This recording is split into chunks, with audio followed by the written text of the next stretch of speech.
Chapter 4. At the refreshment stand near the carousel, there were 5 people in line ahead of Chrissy Lampton and Bob Drew. "I hate to waste time waiting in line like this," Chrissy said, "but I really want that candy apple." "It won't take long," Bob said. "There's so much more I want to do." "Relax. It's only 11:30.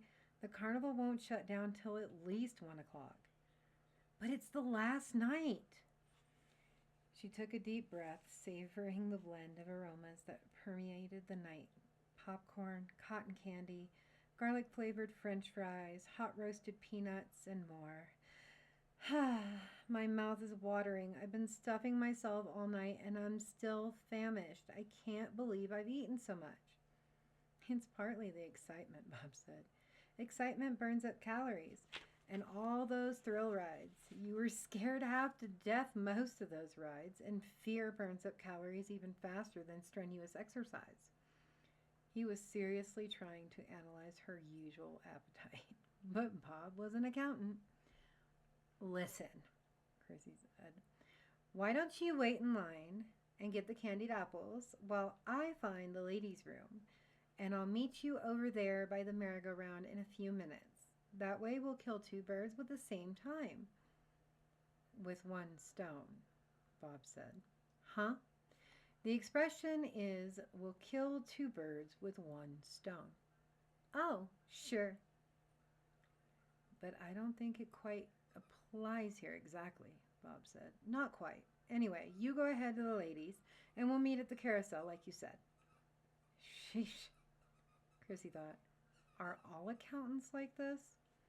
She walked away from the refreshment stand, through the damp wood shavings that covered the ground, through the calliope blast from the merry-go-round, past a high striker where a muscular young man slammed a sledgehammer into a scale and rang a bell overhead to impress his date, past a dozen pitchmen who were spieling a mile a minute, trying to get people to play all sorts of games where you could win a teddy bear or a cutie pie doll or some other piece of junk. 100 attractions played 100 different songs, but somehow the various strains of music didn't sound the least bit distorted. When they came together, everything fused into a single strange but appealing melody. The carnival was a river of noise, and Chrissy waded through it grinning happily. Chrissy Lampton loved the Cole County Spring Fair.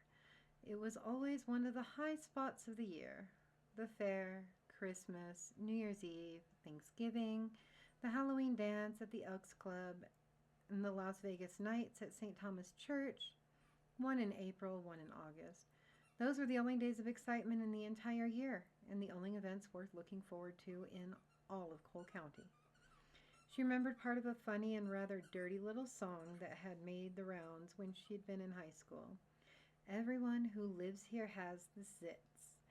Good old Cole Country sure is the pits. Anybody with a brains has got the split, 'cause this is where God squats when he needs to shit." In high school, she used to laugh at that song, but now, at the still tender age of 21, grimly aware of how limited her future was in this place, she didn't find those lyrics very humorous anymore. Someday she would move to New York or Los Angeles, to a place with opportunities. She intended to split as soon as she had 6 months' worth of living expenses in her savings account. She already had enough for 5 months. Soaking up the color, the glamour of the carnival as she walked, Chrissy headed towards the amusements that stood at the fringe of the Midway, behind which she expected to find a comfort station within a couple of 100 feet. The public restrooms were in cinder block buildings scattered around the perimeter of the fairgrounds. As she made her way through the crowd, a pitchman at a duck shoot game gave her a loud wolf whistle. She grinned, waved in reply. She felt terrific. Even though she was temporarily stuck in Cole County, she had a wonderful, sparkling future. She knew she was good looking. She had a lot of smarts, too. With those qualities, she could carve out a niche for herself in any big city in record time. easily within the 6 months. Currently, she was a typist, but that was strictly short term.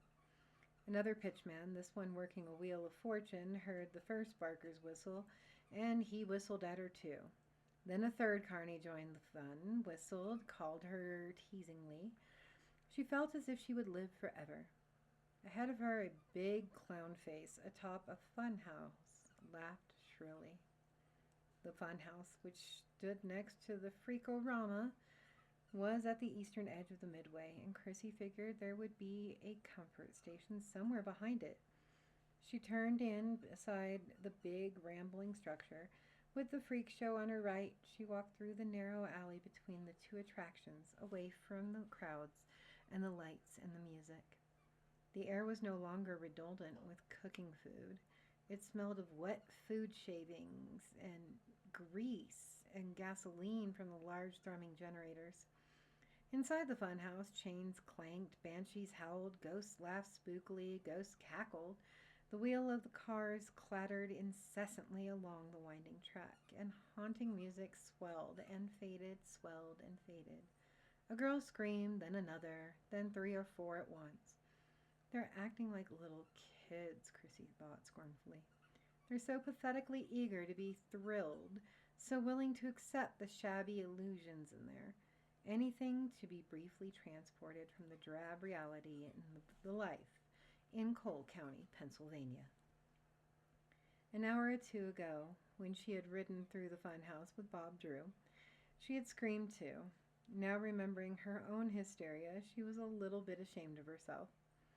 As she stepped over cables and ropes, cautiously picking her way towards the rear of the funhouse, she realized that a few years from now, after she had a chance to experience classier thrills, after she had grown accustomed to more sophisticated excitements, she would find the carnival trotty and juvenile, instead of exotic and glamorous. She was almost at the end of the long, narrow passageway. It was darker here than she had expected. She stumbled over a fat electrical cable. Damn! She regained her balance, squinted at the ground ahead. There was just enough light to create an impenetrable purple-black shadow on all sides of her. She thought of turning back, but she really had to pee, and she was sure there was a bathroom nearby. At last she reached the end of the alley and turned the corner into the darkness behind the funhouse, looking for one of the brightly lighted comfort stations. She almost walked into the man. He was standing against the rear wall of the funhouse, an exceedingly deep pool of velvety shadows. Chrissy yelped in surprise. She couldn't see his face, but she could see that he was big. Very big. Huge, in fact. An instant after she registered his presence, even as she grasped and gasped in the dark. Even as she saw how large he was, she realized that he wasn't waiting for her. Or was he? She started to scream. He struck her on the side of the head with such brutal force that it was a miracle her neck didn't snap. The scream died in her throat. She dropped to her knees, then toppled onto her side in the dirt, stunned, numbed, unable to move, struggling desperately to remain conscious.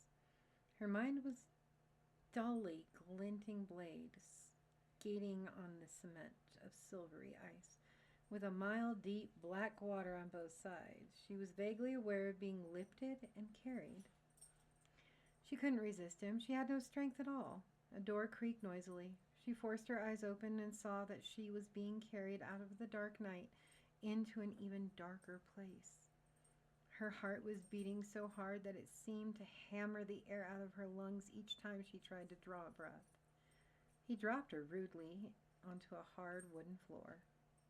Get up! Run! She told herself. She couldn't move. She seemed paralyzed. Hinges squealed as he pushed the door shut again. This can't be happening, she thought. A sliding bolt rasped into place, and the man grunted with what she took to be satisfaction.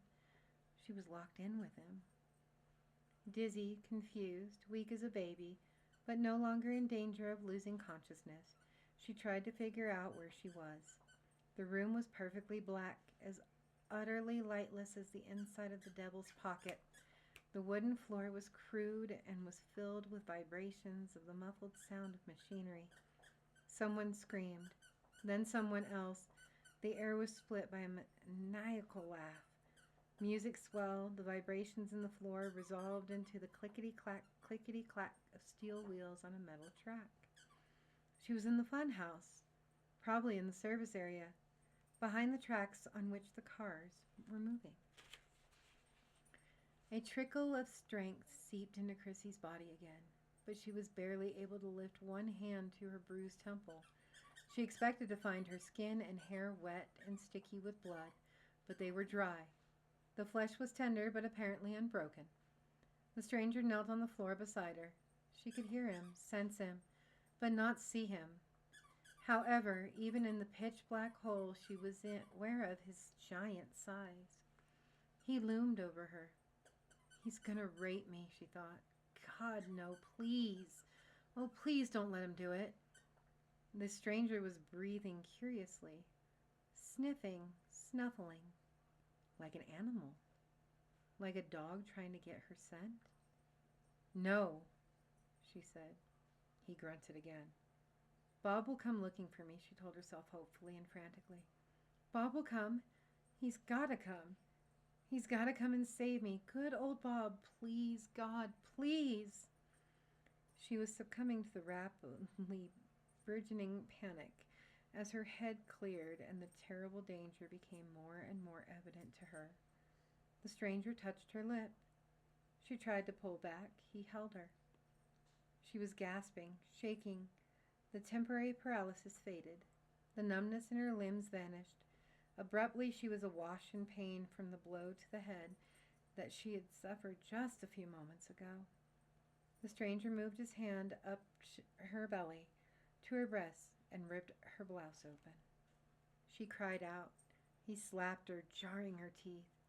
She realized that it was useless to call for help in the funhouse. Even if people heard her above all of the music, above the recorded howling and wailing of the ghosts and monsters, they would think she was just another thrill-seeker startled by the pop-up pirate or the jack-in-the-box vampire. The man tore off her bra. She was no match for him physically, but enough of her strength had returned for her to offer some resistance. She couldn't just lie there waiting for him to take her. She reached for his hands, grabbed them, intending to push them away, but with a shock she discovered they weren't ordinary hands. They weren't a man's hands, not exactly. They were different. Oh God, she became aware of two green ovals in the blackness, two softly shining green spots floating above her. Eyes. She was looking into the stranger's eyes. What sort of man has eyes that shine in the dark? Bob stood at the carousel with one candy apple in each hand, waiting for Chrissy. After 5 minutes, he started to eat his own apple. After 10 minutes, he grew impatient and began to pace. After 15 minutes, he was angry with Chrissy. She was a gorgeous girl, fun to be with, but was sometimes fidgety and frequently inconsiderate. After 20 minutes, his anger began to give way to mild concern. Then he began to worry. Maybe she was sick. Maybe she hadn't eaten an incredible amount and a variety of junk.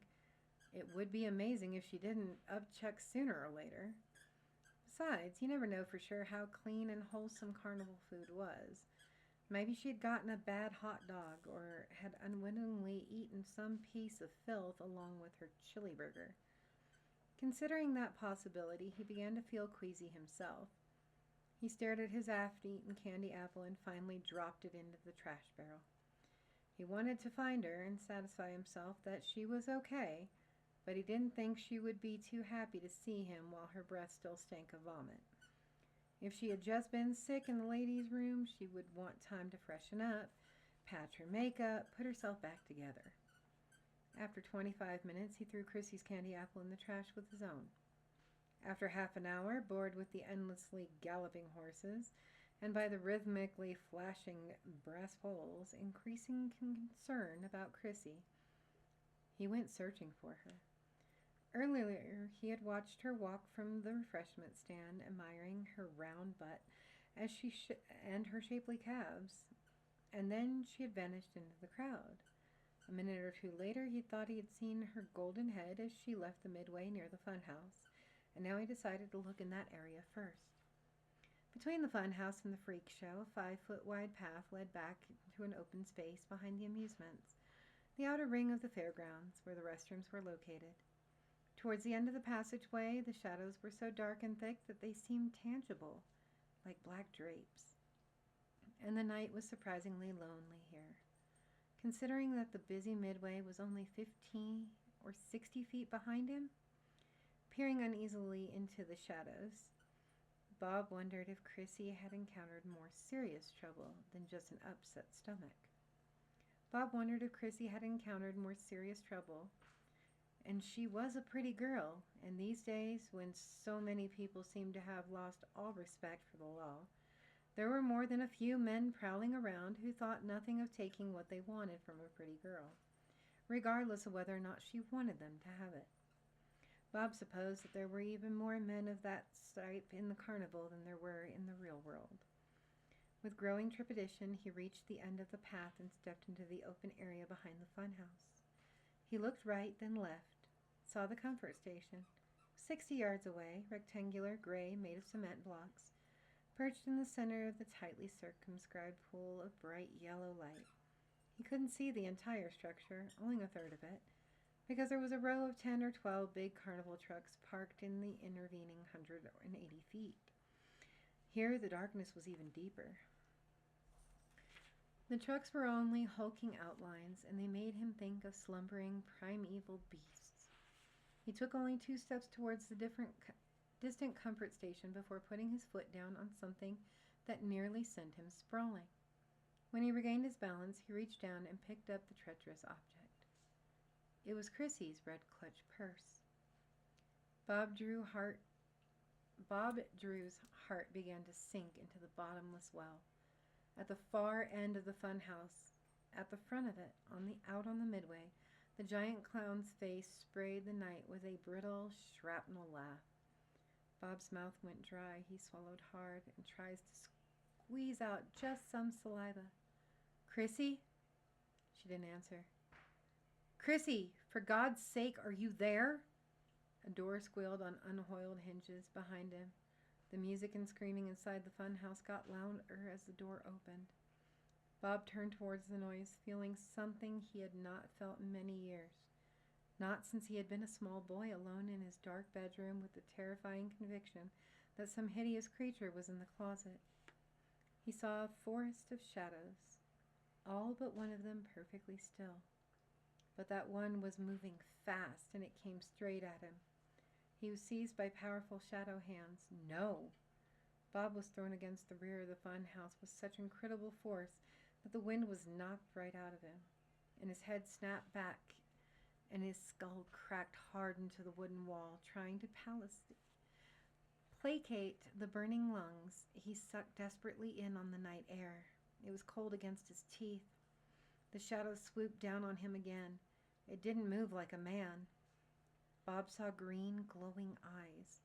He brought up one arm to protect his face, but his assailant struck lower than that.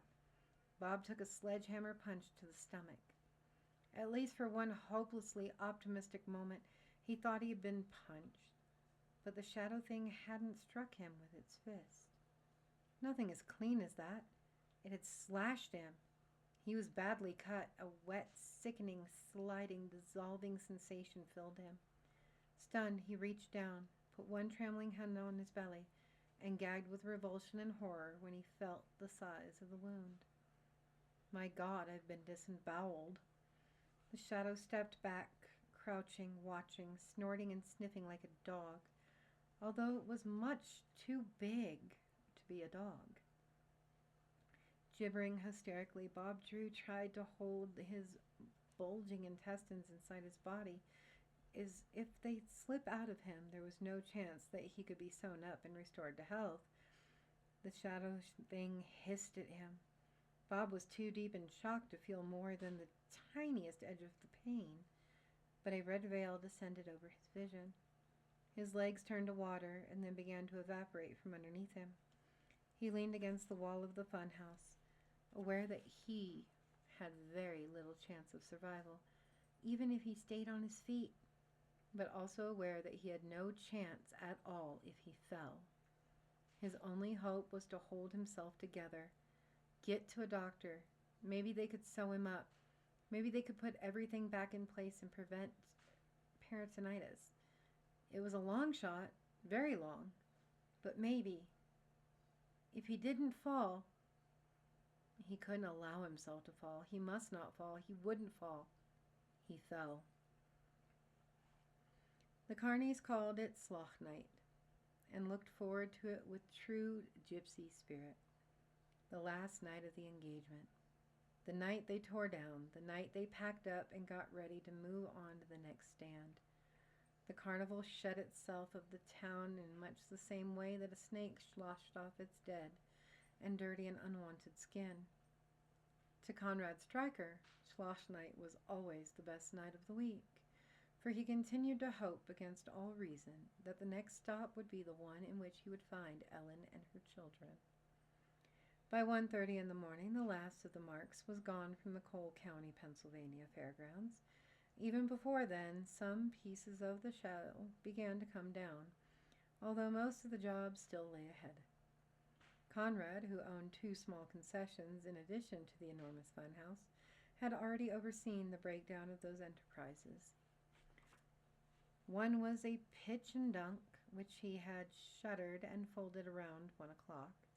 The other was a grab joint, so named because it was a fast food place with no chairs for the Marks to sit down. They had to grab their food and eat on the fly. He had closed the grab joint earlier, around midnight. Now in the cool midway night, he worked on the funhouse with Gunther, Ghost, his other full-time employees, a couple of local laborers looking to make $40 each, and a pair of freelance roughies who traveled with the show. They broke the joint apart and loaded it onto the 2 large trucks that would carry it to the next stand. Because Conrad's Funhouse could legitimately boast of being the largest in the world, because it offered the Marks solid thrills for their money, and because the ride was long and dark enough to allow teenage boys to cop a few feels from their date, it was a popular and profitable concession.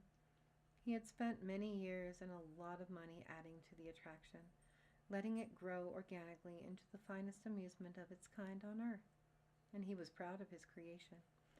Nevertheless, each time the funhouse had to be erected or tore down, Conrad hated the thing with a passion that most men couldn't generate for any inanimate object except perhaps a Licinius vending machine or a bull-headed billing computer.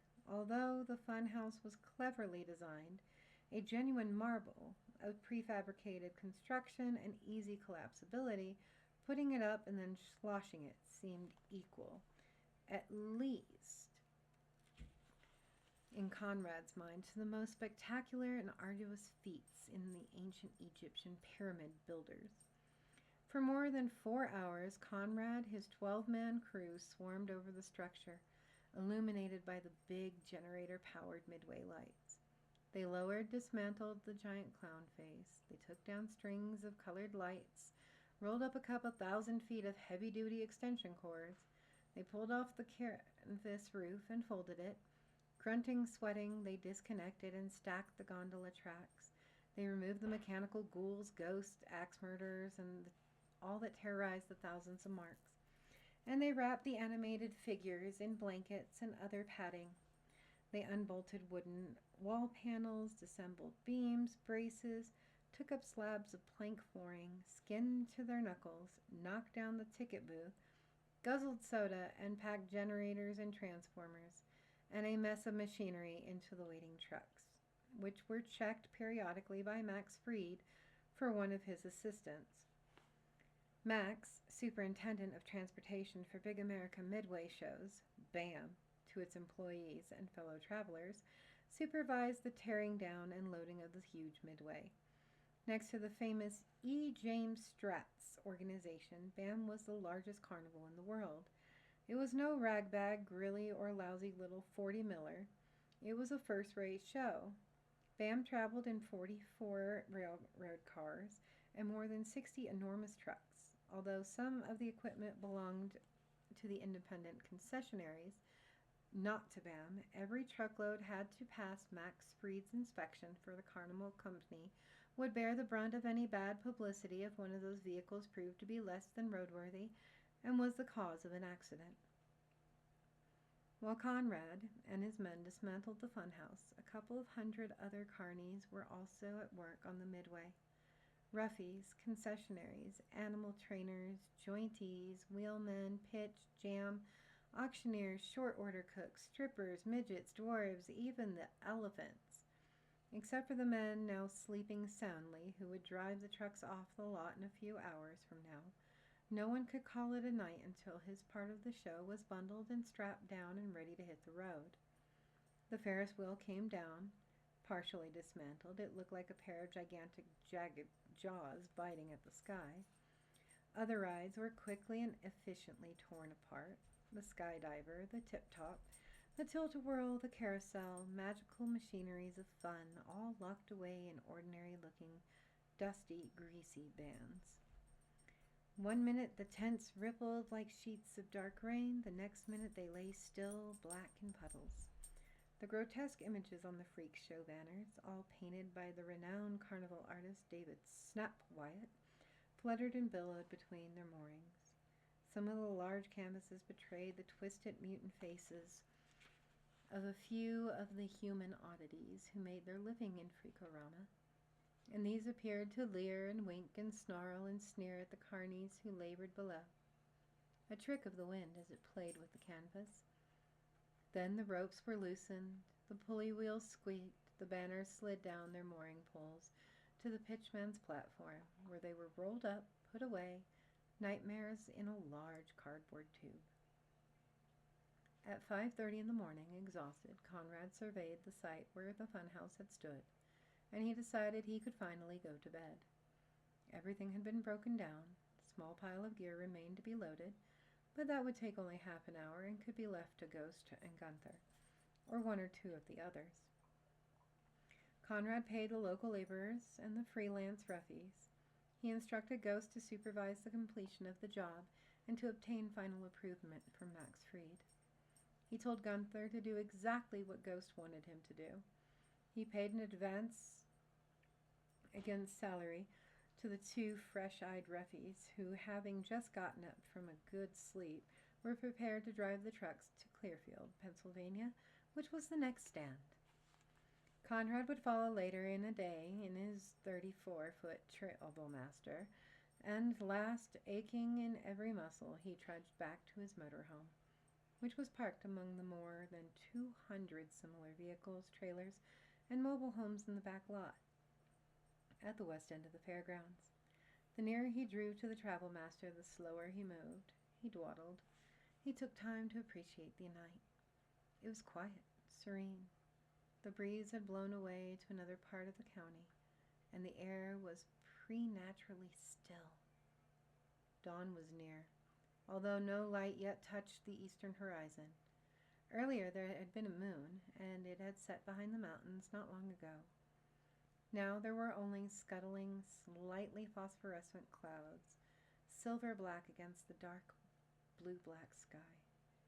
He stood at the door of his motorhome and took several deep breaths of the crisp, refreshing air, not eager to go inside, afraid of what he might find in there. At last he could delay no longer. He steeled himself for the worst, opened the door, climbed into the Troublemaster, and switched on the lights. There wasn't anyone in the cockpit. The kitchen was deserted, and so was the forward sleeping area. Conrad walked to the rear of the main compartment and paused, trembling. He hesitantly slid the door to the master bedroom. He snapped on the light. The bed was still neatly made, precisely as he had left it yesterday morning.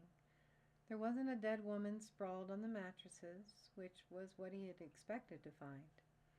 He sighed with relief. A week had passed since he found the last woman. He would shortly find another, and he was certain of that, grimly certain. The urge to rape and kill and mutilate came weekly intervals now, far more frequently than had once been the case, but apparently it had not happened tonight. Feeling marginally better, he went into the small bathroom to take a quick hot shower before going to bed, and the sink in there was streaked with blood. The towels were darkly stained, sodden, lying in a puddle on the floor. It had happened. In the soap dish, a cake of ivory sat in a slimy puddle. It was red-brown with blood. For nearly a minute, Conrad stood just inside the doorway, staring apprehensively at the shower stall. The curtain was drawn. He knew it had to whisk it aside and see if anything waited behind it, but he dreaded making that move. He closed his eyes and leaned against the door jamb, weary, pausing until he could regain his sufficient strength to do what must be done. Twice before, he had found something waiting for him in the shower stall, something that had been ripped and crushed, broken and chewed on, something that had been once a living human, but wasn't anymore. He heard the shower curtain rattling back on the metal rod, snickety-snickety-snick. His eyes snapped open. The curtain was still closed, hanging limply, unstirred. He had only imagined the sound. He let out his breath in a whoosh. "Get on with it," he told himself angrily. He licked his lips nervously, pushed away from the jam, and went to the shower stall. He gripped the curtain with one hand and quickly jerked it aside. The stall was empty. At least this time the body had been disposed of. That was something to be thankful for. Handling the disgusting remains was a chore that Conrad hated. Of course, he would have to learn that it had been done with the latest corpse, especially if it hadn't been taken far enough away from the fairgrounds to deflect police suspicion from the carnival. He would have to go out soon and move it. He turned away from the shower stall and began to clean up the bloody bathroom. 15 minutes later, badly in need of a drink, he fetched a glass, a tray of ice cubes, and a bottle of Johnny Walker from the kitchen. He carried those items to the master bedroom compartment, sat on the bed, and poured 2 or 3 ounces of scotch for himself. He sat back, propped up by the 3 pillows, and sipped the whiskey, trying to attain the state of calm that would at least permit him to hold his glass without constantly rattling the ice in it. A mimeograph copy of Big American Midway season schedule was on the nightstand. It was tattered from much handling. Conrad picked it up. From early November until middle of April, BAM, like other carnivals, shuttered off for the season. Most of the carnies, people from every roadshow there was, wintered in Gibson, known as Gibtown to the show folk, where they had created a year-round community of their own kind, a carny Shangri-La, a retreat, a place where the bearded lady, the man with 3 eyes, could get together for a drink at the neighborhood bar without anyone staring at them. But from April through October, Big America traveled incessantly, settling into a new town every week, pulling up its fragile roots 6 days later. As he sipped his scotch, Conrad Straker read through the Big America schedule, letting his eyes linger on each line of it, savoring the names of the towns, trying to get a psychic fix on one of them, trying to figure out which big burg he would at long last come across Ellen's children. He hoped she had at least one daughter. He had plans for her son if she had a son, but he had special plans for her daughter. Gradually, after he poured a few more ounces, he felt the scotch having its desired effect. But as always, the names of the towns on the season schedule settled his nerves more effectively than the whiskey ever could. At last he put the list aside and looked up at the crucifix that was fastened to the wall above the foot of the bed. It was hanging upside down, and Christ's suffering face had been carefully painted black. A votive candle in clear glass container stood on the nightstand. Conrad kept it lighted around the clock. The candle was black. The burning wax produced a strange dark flame. Conrad Straker was a devout man. Without fail, he said his prayers every night, but he didn't pray to Jesus. One moment. He had converted a satanic religious I carry 20 years ago not long after Zena had divorced him. He had contemplated death with great pleasure, eagerly anticipating the descent into hell. He knew that was his destiny. Hell, his rightful home, and he was not afraid of it. He would be at peace there. Satan's favorite acolyte. He belonged in hell. It was his rightful home. After all, since that tragic fairy Christmas Eve, when he was 12 years old, he had lived in one sort of hell or another. Day and night, night and day, without any relief. The outside door opened at the front end of the Travel Master, and the trailer rocked as it took in its other lodger, and the door closed with a bang. "I'm back here," Conrad called, not bothering to get up from the bed. There was no answer, but he knew who was there. "You left the bathroom a mess when you cleaned up," Conrad shouted. Heavy footsteps headed toward him. The following Sunday, a man named David Clippert and a dog named Moose were hiking in the spring fresh Cole County hills, 2 miles from the fairgrounds. Shortly before 4 o'clock, as they were crossing the grassy hill, Moose, gambolling ahead of his master, came across something in a small patch of brush that he found unusually interesting. He raced around in a circle, stayed in the grass, not entering the brush, but fascinated by whatever he had spotted in there.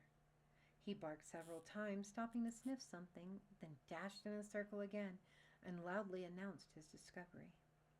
From 20 yards behind the dog, David couldn't see what all the fuss was about.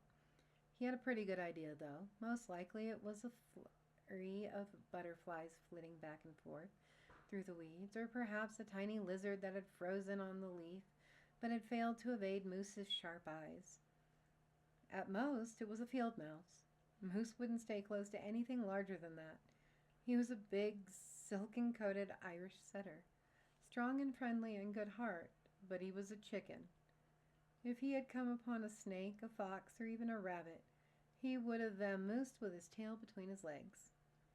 As David drew nearer the waist-high brush, mostly milkweed and brambles, Moose slunk off, whining softly.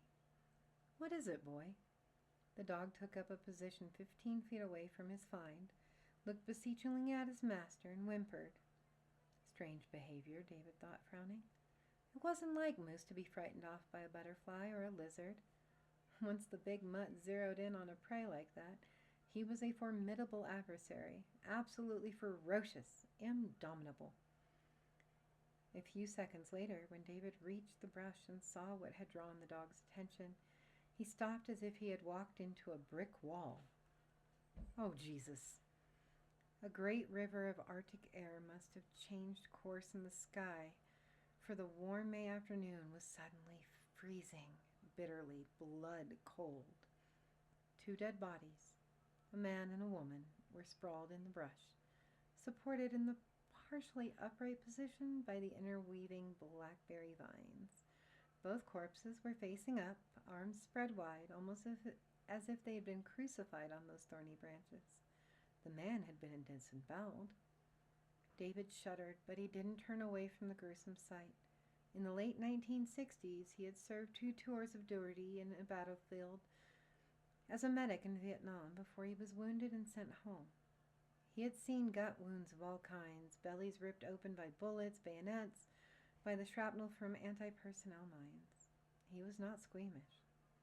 But when he took a closer look at the woman, when he saw what had been done to her, he cried out involuntarily, quickly turned away from her, stumbled a few steps into the gap, dropped to his knees in the grass, and was violently, rackingly sick. And that is the end of our reading tonight. We will return next Monday with Chapter 5.